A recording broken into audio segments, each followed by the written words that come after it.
Hey, it's Coach Katie, and I'm popping in today to talk about the election.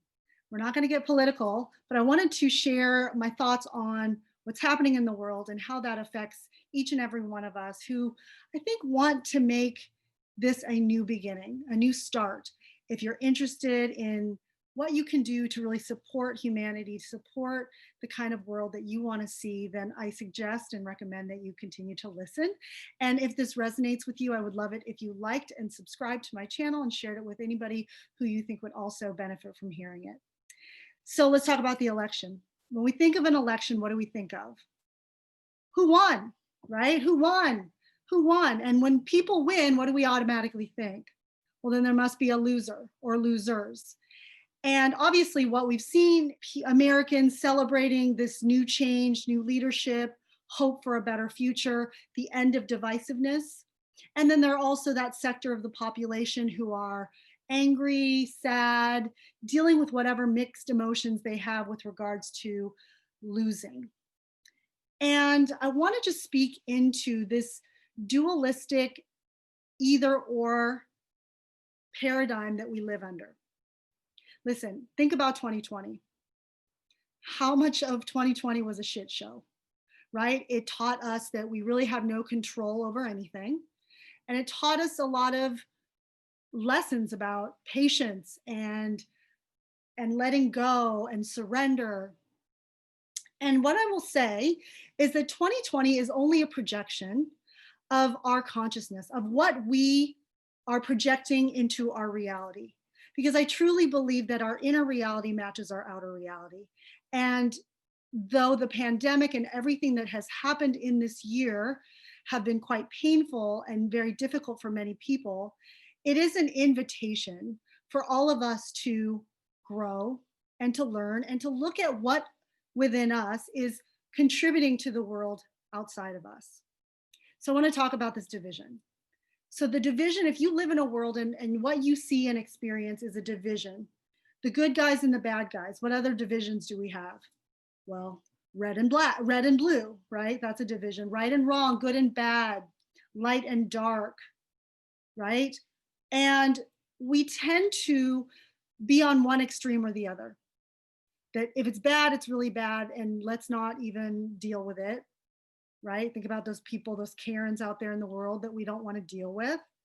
This takes up too much of our energy. And then we all are moving towards the good. The humanity in us moves towards the good. We want to move towards the light because that's a part, an aspect of our being. But what we fail to really look at is the dark. We fail to look at the stuff we don't want to look at because the human ego naturally avoids pain, naturally avoids anything that is uncomfortable, unfamiliar, and that includes within ourselves. So think about any emotions or any part of yourself that you have a tendency to want to deny or diminish, or if you were meeting someone on a date in a relationship, what are those things that you don't generally share with people? What are those things that you secretly hoard and keep in that you judge or reject or shame? Those hidden parts of us. That's our shadow, that's our dark, that's the part of us that we don't want to look at.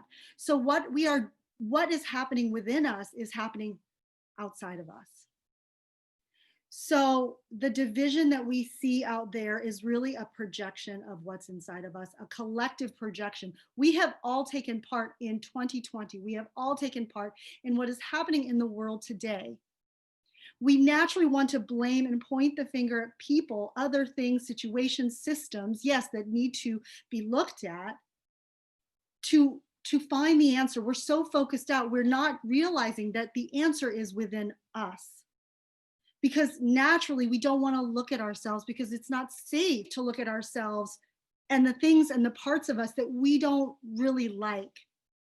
When we get triggered, we're triggered because there's something in that person that reminds us of ourselves that we don't own, we don't like, we judge, we shame, we hide, we hoard. And so it's easier to deflect the attention outside of us because then no one will look at us. It's that I don't want to be found out for the fraud that I really am. And the first step to really accepting all of yourself, the wholeness of self-love, the wholeness of your journey is really about making it safe to be you, creating that safety certainty within yourself, that you are not the identity with which you project to the world, this superficial resume of things and experiences, material wealth, that we tend to judge each other on. We look at each other and we look at each other and we scan the resume. Are you like me in terms of my color? Are you like me in terms of my socioeconomic status? Are you like me in terms of my beliefs and my experiences? And that's how we connect. But what we're missing is the connection of our humanity, which is a blend of the good and bad, the light and dark, the right and wrong. We are all of it. And when we start to bring ourselves into awareness of the wholeness of who we are and make it safe for us to be who we are, again, not to condone any behaviors that are harmful to ourselves and others, but to look at our parts, those things, and to look at those conditioned behaviors and ways of being that we learned as a way to protect ourselves, as a way to close our hearts to hurt and pain, but also close our hearts to our humanity, to our truth, to the real oneness that we have within amongst each other. So my message is this: what parts of you do you not vote for? What parts of you do you cancel? What aspects of yourself do you turn your back and abandon? What is happening within inside of you that you may not be fully aware of happens outside of you? And our reality, the projection of the things that are happening in the world, are really a gift to show us ourselves. It's a mirror to ourselves. And if we have the courage and the compassion, the radical compassion to look at ourselves and take responsibility, accountability for our part in the collective experience, then we can stop blaming and focusing our attention only outward, blaming and deflecting the pain inside of us. Because when we blame, shame, and judge, we cause separation, and there will always be divisiveness when we're in that energy. And so the answer to healing our divisiveness, yes, we have to fix structures and systems and change our leadership and speak up, show what we believe and stand for what we believe. But the work is really within. The work is really the courage to look at yourself and ask yourself, where do I judge myself as right and wrong? Where do I hold myself against my own oppression, my own tyranny, my own neglect and abandonment, my own? Where do I not see myself? To the point that our society has to have movements of Black Lives Matter, Me Too movement, because we have gotten so good as a culture, as a society, of looking the other way, of pretending that I don't see your pain, I don't see your struggle, I don't see your circumstances. Because what does that bring up inside of me? It brings discomfort. It's uncomfortable, it's unfamiliar. Why would I want to see that? Because we have been conditioned to move only towards the light and the positive and the rainbows and the unicorns. My mission really is to change that narrative, that all of it is beautiful. All of it inside of you is part of you. It's part of who you have become as a result of your journey, of the things that you have experienced, your behaviors, actions, beliefs. Morality is not who you are. It does not identify you. You are your heart. You are a living, breathing thing that is worthy. You didn't come into this world evil, racist, bigoted. You didn't come into this world that way. We were programmed that way. And it's about unlearning those programs. It's about looking at ourselves, looking at those things that we don't really like about ourselves, and asking ourselves, how does that block me from love? How does that block me from connecting with my fellow man? How does that block me from receiving love? So that I'm chasing love out there and dependent and controlling of my outer reality in order to get something that I can actually give myself. So this time is really a new beginning. It's a new beginning for us all, but it's not going to change with the leadership alone. It's not going to change unless each of us does our part. Each of us is willing to really look within and take inventory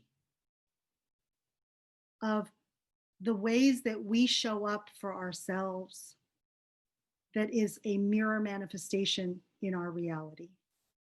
What you don't like out there is what you do in here. So, really take a look at that with compassion and heart and love and acceptance, and know that we are all doing the best that we can. So, my invitation to you is to focus in, to focus out. We want this world to be a safer, more loving, collaborative, interconnected space. And it starts with you. My invitation is to focus in, to learn to love and accept all the parts of you, to remind yourself that you are safe to be seen, you are safe to be heard, you are safe to be who you are, because who you are is actually love. Everything else is just a learned behavior, and that can be unlearned with support and the right guidance. So let's do our part to really make use of this new beginning, to create momentum from this moment rather than to slide back into complacency and passivity, which is what got us to the place that we're so fighting so hard to move away from in the first place. Let's not repeat our mistakes. Our lessons continue and persist until they are learned. So each of you has leadership. Each of you is your own unique leader. Work on yourself, heal the people and the world around you, show them what's possible, and create that ripple effect of love and compassion and connection that we all really deeply wish to see. And if you would like support in any of this, or if this resonates with you and you would like further support, then down below is a link to my website, as well as my free workshop that I'm hosting on November 22nd. That's about creating your masterpiece.